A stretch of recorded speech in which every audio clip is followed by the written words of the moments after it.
welcome to another episode of the PE Geek podcast. And as always, it's an absolute pleasure to have you here. And I'm joined today all the way from Vietnam by Alison Leathwood. How are you?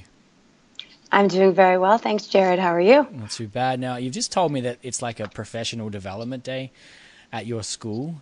What's the school? How long have you been there? And why aren't you in the PD day right now? Great questions. I work at Saigon South International School in Ho Chi Minh City, Vietnam. This is my 4th year, and it's my very first international teaching post. And we're doing a professional development day on project-based learning. Perfect. And it was great, and I did have to step out just to do this, but I felt that it was an important opportunity to me. We get very little time during the day to be able to, during the work day, and you're always being called away. So I thought I'd take this opportunity.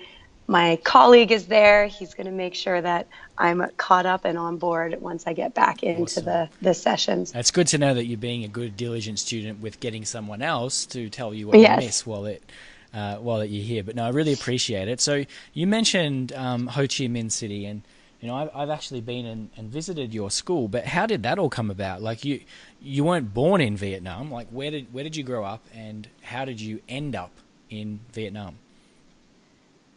I'm from Canada, so I'm from a very small community in British Columbia called Caslow, where there's only 1,000 people. Massive. That live there. Massive, I know. It's a thriving metropolis, but very beautiful.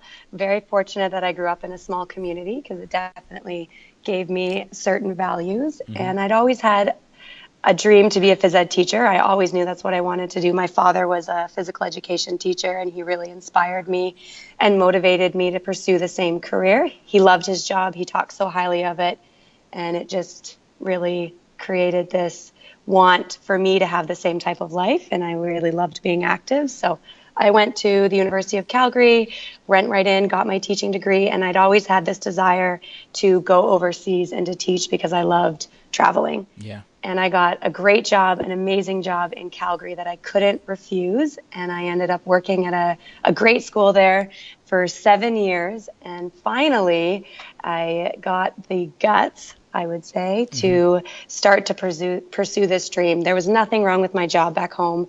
I really did love it. I was teaching sports medicine and physical education in high school to grade 10, 11, and 12th graders. But I really was still in the back of my mind this desire to go overseas. And my father actually did. He had never wanted to do it. This was never his dream. It was always my dream. But he decided to retire in Canada from a long time being an educator, and he went overseas. He got a headmaster position in Turkey. And that really motivated me that I needed, because I'm a little competitive, I also needed to pursue said dream.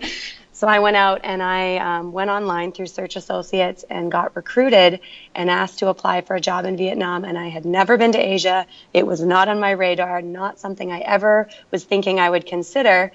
But when I talked with that headmaster, Mark Silty, and the way he made the school sound, and when I started to learn more about Vietnam and the school and the community and the opportunities I could have, it really just became a decision as to why not. And I committed and came over here, and it has been professionally and personally the best decision I have ever made. Well, I mean, you can't complain, because I've seen a few of your photos floating around. And, I mean, you get to go on some pretty cool trips with the students. I think recently you were you up north in Vietnam, or did you go into country? Yes, I was up north. Yeah. So we have a program called Week Without Walls, and it's a program at the school that starts within our 5th grade and goes all the way through to our 10th grade, where we take the students on experiences that take them out of the classroom. And we leave Ho Chi Minh City and we go somewhere. Now our middle school and 5th graders, they go very close, sort of within the region. They don't travel too far away. But with our 9th and 10th graders, it's usually been common practice that we will fly somewhere, and usually out of country. Yeah. So in my previous years, we went to Indonesia, and we went to a resort on an island called Bintan Island. But then we decided with our 9th grade program, we really wanted to look more about dedicated service, because that's one of our core values here, and how we could help out, local people within Vietnam. So we found a great company called ETR, who does trips and programs where you can go into communities and you can try and make a difference.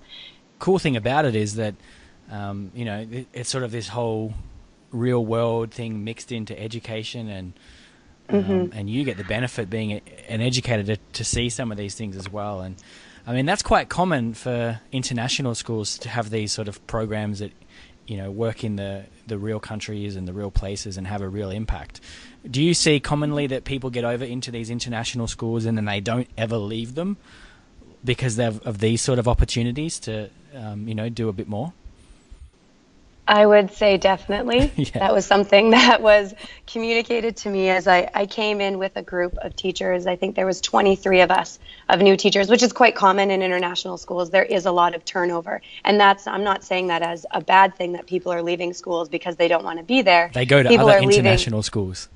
Exactly. They're going to other international schools. They're getting other experiences for their families or for themselves. But when I came in and I met the core group of teachers that I would be working with, there was some of us that were brand new to international teaching, and those that we would call maybe veterans, that this was their third or fourth posting, basically just told us flat out, you're never going home, which you feel a little bit like, what? You don't know me. Like, I will do what I want to do. And I had always thought this would be maybe a 2-year, 3-year maximum gig, and then I probably would go back to Canada. And now that I have been in this experience, I could see it would be very difficult to transition back into working in Canada. And that is because of experiences like Week Without Walls. It's also because of experiences that when you work in an international school and there is a bit more of money involved or a pool of money, the stuff that you're able to do, we're going to talk a lot about technology, and that was something that I never even really considered or looked at putting into my practice, at least in the phys ed world. In sports medicine, I was using a bit more tech. But when we look at PE, that was not something that was done. I worked in a program that was very rigid in how it was delivered because it had been the same for 30 years. And when I came here and you realize there's so much diversity, there's so many different ways that you can teach. We don't teach volleyball just as volleyball anymore. I didn't know about teaching games for understanding. Like it opens you up to a whole different world. And because you've got a bit of money to back it up, you're able to get resources. You're able to have an Apple TV or get a laptop cart. And I just know that for me personally, and I think a lot of teachers have the same experience, you really blossom in this environment, and you're allowed to change your curriculum and do whatever you think is best for your students and your community. And we use the standards out of the States, but we also have recognized that the Ontario curriculum in terms of health has an amazing new curriculum, and we're able to phase that in as well. So we can mix and match and take components from the best curriculums in the world and bring them here and deliver it to our student body. And I think that's something that when you're at home, you're way more stuck to, these are our standards, province or statewide, this is what you're supposed to do. And you can't have as much flexibility. Breeds that rigidity. Are you working for Search Associates right now? Because I think you've made a pretty good case for them. Yeah, for international school teaching. And it's a common thing that I hear. A lot of people that I've worked with are the same story, and they get overseas, and it's they find it difficult to look at how they can ever go back to their home countries, and it's because of the opportunities and the fact that they can teach and have an impact. And I think that's really cool. So somewhere along that line in that journey from Canada to Vietnam, you've picked up the use of technology in your practice in phys ed. Do you know how that came about, or what was sort of the seed that sparked it? Well, it was you, Jared, obviously. The workshop. That must have been about 2014 now, I guess. Yeah, a few years ago. It was in my first year here. I think you came in January of my first year. But definitely where it really, that was big for me to have a workshop dedicated specifically to improving my practice with technology and just learning more about applications. Sure. But when I came to Vietnam and I met my partner teacher, Chris Sylvester, he's also been a huge he's really pushed me because he had been international. This was his third posting, but 11 years previous working in an international community where he worked in phys ed departments where he was the only one.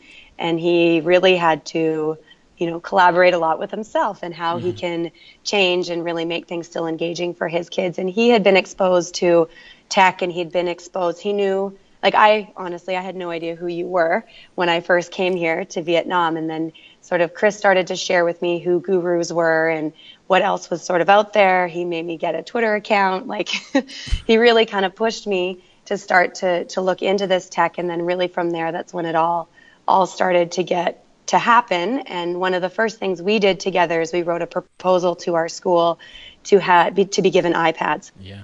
For the middle school and high school teachers. And it seems something that is simple, but it's really helped. It's been a huge revolution for me just to actually have something in my hands where I can film the kids or show them something or just be able to take my attendance. Like, everything is digital here. You have to do everything digitally. And as a PE teacher, bringing a laptop into a gym, that's just it's not feasible. Like, you need something that's easier that you can handle. And so that was kind of the first thing we got were the iPads, and then that really allowed us to start to be a little bit more open. Awesome. To what we could do. I definitely find that's how it begins too. Like, a lot of the time we see things that make someone's job more easy, and that might be attendance and so on, and they start in that ball game and get familiar, and then all of a sudden later on you're doing stuff with drones. And I mean, yes. I have used your example on Twitter like throughout our workshop since I saw it, because I think it's a tremendous way of showing and celebrating the stuff that's happening at your school. Do you mind sharing what you did with drones? Because I mean, I think some people might hear drones and think that how could that ever have any sort of play in a PE space? What did you guys do? Well, so the situation you're talking about with drones, that was actually it wasn't a physical education component, but it was definitely a starting point. And after we did that activity, Chris and I brought drones into our PE class. But what we did, another initiative that Chris and I have spearheaded here, is we created a house leagues program within our high school. And so our students, very like Harry Potter-esque, we have 4 houses. We are dragons here. So we have 4 different dragons, and our kids compete in all different types of competitions through the year. They earn points. It's become a huge community, just a community building, and it's been really, really valuable for our school. So in our second year of this program, we decided that we wanted the kids to come together and collaborate and come up with a image that would represent their house. Awesome. And we worked with our tech, one of our media developers, who they have a drone. We don't have one in PE yet. We're working on that. But we had them come in, and they took images of from above, aerial shots of our students in their house representation, whatever it may be. And then we've made these poster boards, and they're on the wall. And as teams are in the lead, we move them depending on where they're ranked on the stairwell in our high school building. So from there, then Chris and I decided we wanted to try and use it in PE, because we've definitely through Twitter noticed other groups that had been using it, or other PE teachers. And so Chris did a rugby unit. I was doing a invasion games unit, and we used the drone to take footage that we then put into a Google form, and students were able to log into this form as we shared it with them, watch the aerial footage of themselves, and be able to answer certain questions on their understanding about the tactics and the participation that they were given. Epic. And I will say it was a good intention, but because we weren't running the drone, we ended up with situations where it was too high, and the children looked like tiny little ants. So we always learn. Everything's a learning part, isn't it? Like, and I think even just the fact that you tell that story, initially the tech started, as a way of making things efficient and effective for you, and you got some value there. And then the drone example in the beginning was like how you can celebrate learning and create community, and then it flows into a different area again. So I tend to see that, what you might start out with as the idea eventually rolls into something completely different, and everything compounds, and you learn stuff from one situation and you apply it to the next. And if you look at all of the stuff that you've been doing with like tech and so on, I feel like it's merging towards what you guys are doing now with your students and their homework. What's that program that you're currently having them involved in?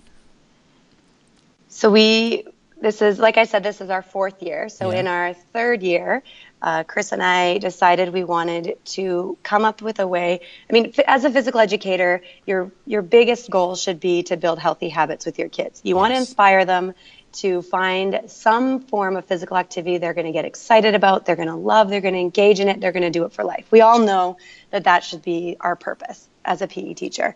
And we looked at that and thought, how could we're obviously trying to do that as much as we can in class, but how can we really get the kids to actually do it at home? Mm-hmm. And I think working in international schools, in cultures, especially in Asia, where being physically active isn't a priority, academics are the number one priority. Mm-hmm. There's even cultural situations where it is not appropriate for you to have muscle. Like if you have muscle tone, that can be looked at as being ugly. So how can we change these sort of cultural norms? How can we get kids to still see the value in it, even though they've been kind of told that it's not valuable, or that they're supposed to just be going to their academies and they're supposed to just be looking at academics. So we decided to tie those two together, and we have created essentially what is PE homework. Mm-hmm.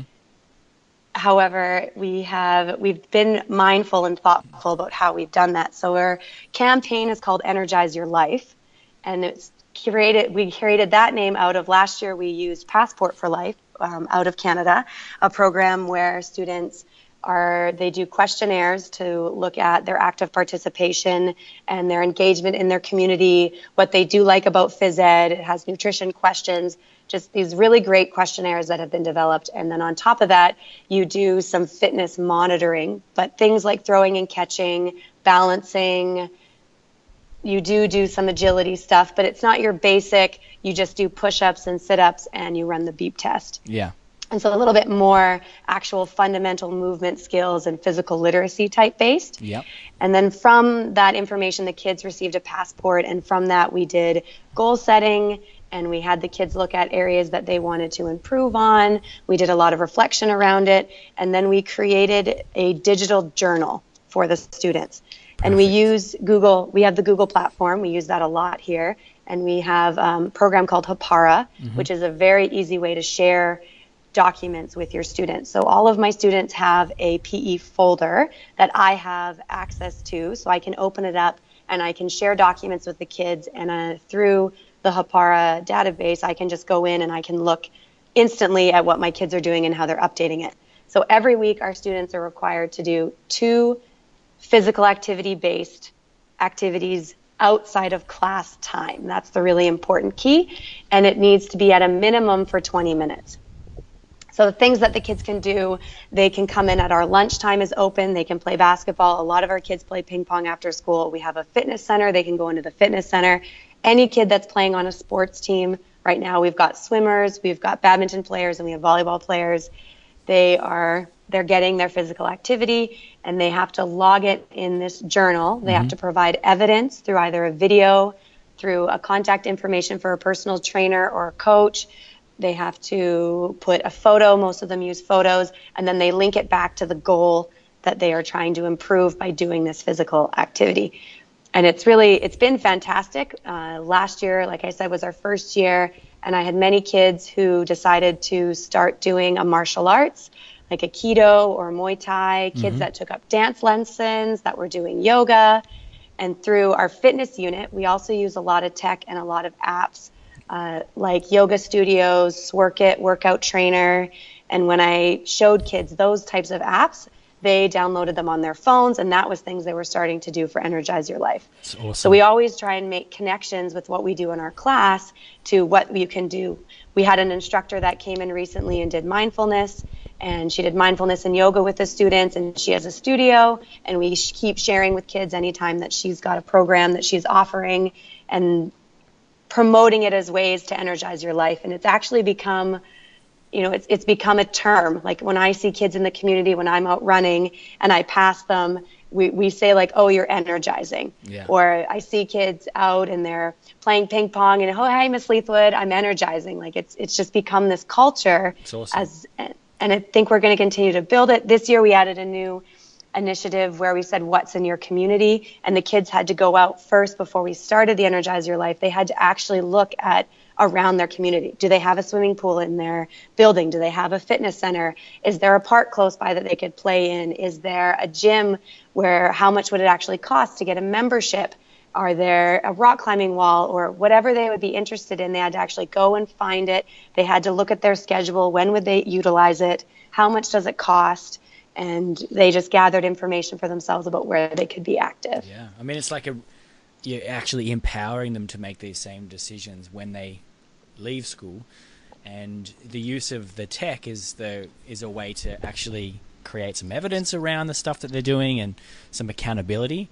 But then some of those tools that you've mentioned are like, I think they're tremendous because, the whole like yoga studio, for example, they can do that in their lounge room. There's sort of like reducing barriers, and I think that's awesome. So yeah, I mean, it sounds like that's just going to go from strength to strength each year. Yeah, I hope so. And actually, through this project-based learning workshop that we are doing, that's what Chris and I were starting to talk about, is how can we make this look a little bit more like a project-based learning activity that's a 2-year program. Because in 11th grade, our students, they then, phys ed, I think most people find this, in 11 and 12, it's an option. It's something that they can choose, and you're losing the majority of your children.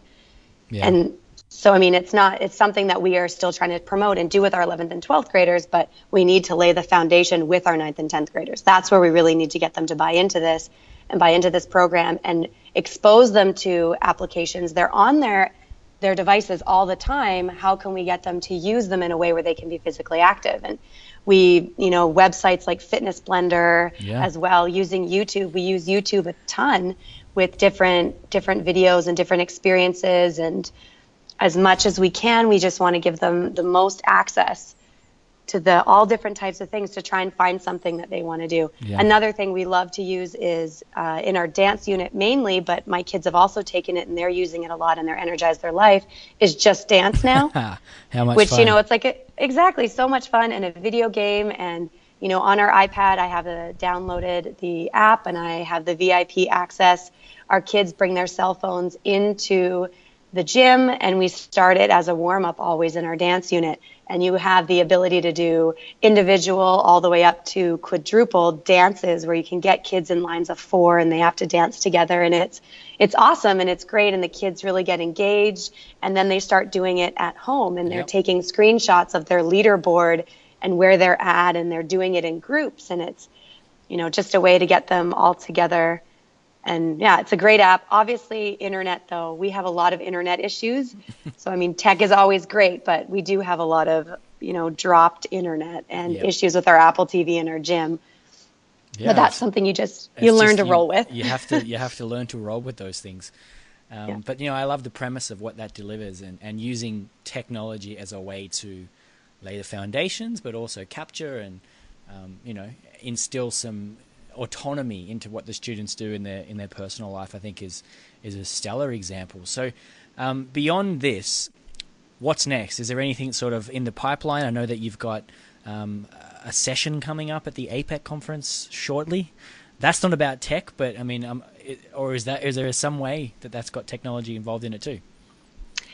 So I'm doing a presentation on dance, something that I absolutely just love, and I'm not a dancer. Most PE teachers can say they aren't dancers, and I know dance is one of those, one of those topics that people are either terrified of or they just go for it. And I was lucky that I worked in Canada, that I was working with teachers that did a lot of social dance. And I know that there's a lot of talk with, is social dance still appropriate and should we do it? And myself and Chris have made a really amazing dance program we feel here that is a lot of just being playful at first and playing things like dance tag. The Just Dance Now is a big thing that we bring in where we do use the tech. And so I'll be showing some of that stuff, and also how you can use QR codes in in dance, especially in things like social dance to bring in professionals, how you can do that. Like I'll just be sharing out basically my units and playing lots of different games. But mainly the big tech component to that will be looking at, just dance now, and then more about game-based stuff, and then more about online. These are the resources that you can use. As we do teaching dance for understanding, really helped me a lot with this unit. And they have dances that have already been developed that you can learn, teach your kids, and we have our kids learn these dances, and then they go and they teach elementary students these dances. And we've attempted, they haven't been mainly successful, but flash mobs at the end of kind of every year. Yeah. And so I'm going to be creating my own dance, which will again be online, that teachers can access, that they can go out and teach to their students. And my challenge to them will be, teach this dance to your students, take a video of it, tweet it, tag me in it, tag our school in it, and let's see how many different places we can get all doing this dance together. The ripple spread out. Awesome. So, I love that, teaching dance for understanding philosophy. We have a session in Connected PE from Melanie, and we have Tracy Lockwood, who's also, she's from Canada. She's coming to Connected PE next month to run a session on teaching dance for understanding as well. So I think that philosophy makes a ton of sense for PE teachers that, are like me, typically, like, I don't even know where to begin. And I think that's a nice on-ramp for success. Absolutely. And I think, and those ladies, I really want to do their sessions. Like, I would love to take their programs, but living in Vietnam has made it a little bit difficult for me to be able to attend their professional development. But I'm looking to see at ways that I could, because they've been a huge influence for me at looking at dance in a completely different way, and adding in a lot more of the fun component, and how you can get kids to not feel so self-conscious, and how you can really create that positive environment within your dance unit. And it's amazing. We love our dance unit. We have our kids, we have this one social dance per year that we really focus on, and our 9th and 10th graders are together. So last year we did jive. The year before that was salsa. We have the kids learn a bunch of the basic steps, and then they use the iPads. We have an app called iDance, which is really great, that has lots of basic steps in it that for individual footwork. Then we have QR codes, and the kids, again, through their iPads, they scan, and they have to teach themselves new moves and come up with another original move. And they use the professionals, I would say, to help them. And then they create a dance routine, and we have this massive dance-off, a huge competition. They've got numbers on them, and they have a dance-off. We get winners from every block, and then on the very last day of school, we have a dance competition in front of our entire high school. All the top winners from our block. And then this past year, we actually had the kids vote live for our top 2. So we used a Google form, and the form became live right before the dance was finished. The kids were able to pull out their cell phones, scan the QR code, or put in the website, and then they were able to judge and actually pick the winner of our 2017 jive competition. So it was pretty sweet. It's so epic. Yeah, I mean, there's just so many incredible things that you guys are doing as a team and individually, and I like that tech is part of it, but it's sort of the underlying current that makes all of the real things happen even more effectively. It's not about the technology, but it's there, and it's sort of assisting you and the students in bringing about some incredible results. So well done. Thank you for stopping by and sharing it, and best of luck on the upcoming session at APEC. Thank you, and best of luck at Connected PE. I have to try and get myself over to that conference as well. Yes, so many conferences and so little time, eh? Exactly. Yeah, thank you again, and I look forward to speaking soon. All right, thanks, Jared. See ya.